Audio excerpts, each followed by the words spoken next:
Financial Literacy Month in Canada, and we have our financial expert, Dave Skirman of First Ontario Credit Union, back for another episode of Finance Friday. Hi, Dave. Good morning, Bob. Good to see you. So what are the key themes of Financial Literacy Month this year, and what resources are available to Canadians?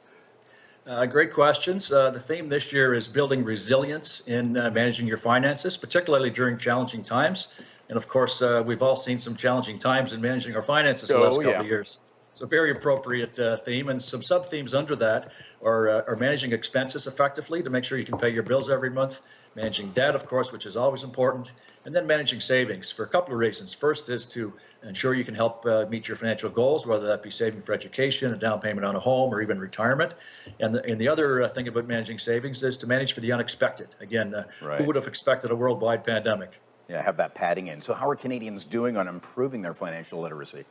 Well, the Financial Consumer Agency Canada, which is a federal agency, they have some great tools. You'd asked me that a minute ago. I forgot to answer that.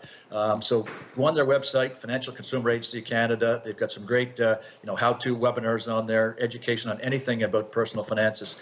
And in terms of how are we doing, there was a quiz and a poll just before Financial Literacy Month started. And the good news is the Canadians answered questions a little bit better this year, 71% average score. Now, they are basic questions, but it's better than it was.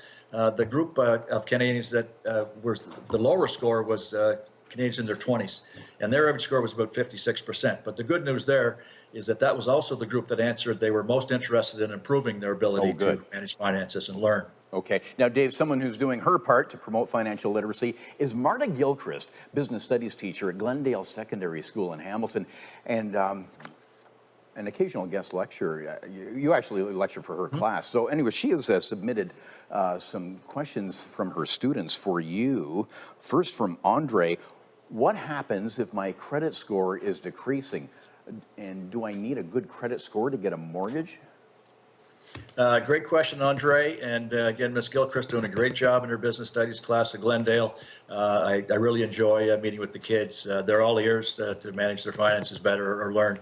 And Andre's question, we have talked about the importance of a credit score. And yes, decreasing a credit score is not a great thing because it does show anyone that checks your credit report or credit score that you're maybe having a difficult time managing your obligations. So if you're looking for something like a cell phone plan or a mortgage, as Andre suggests, or even renting an apartment or applying for a job, that doesn't say great things about you if your score is going down. So really important to try to maintain that score and hopefully increase it if you can. Okay. Jasmine asks, what advice would you give to high school students in terms of personal finances, and what is something you think you could have done differently, Dave, when you were in high school? Great question, Jasmine. Put me on the spot. I can tell you that one of the most important lessons I think and benefits that you could learn in life is to be a saver. Save money, learn the difference between needs and wants.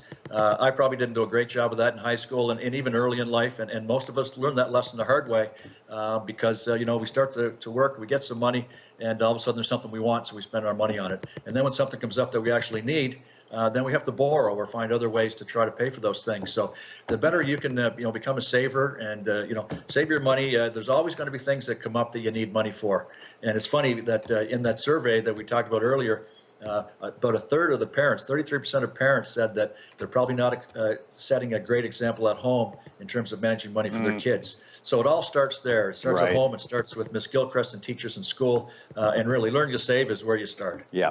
Okay. One more question from Bob. Do you have a picture from high school, Dave? Well, I don't know. It's probably got a mullet in it. I'm sure it does. We'll find it maybe for your next visit. Hey, if you've got a financial question or topic you'd like covered by Dave, you can email your questions to financefriday@firstontario.com or get in touch through Twitter at finance_Friday. And if your question or topic is covered on air, you can win a pair of tickets to see the Hamilton Bulldogs and a gift card from a local business in your community.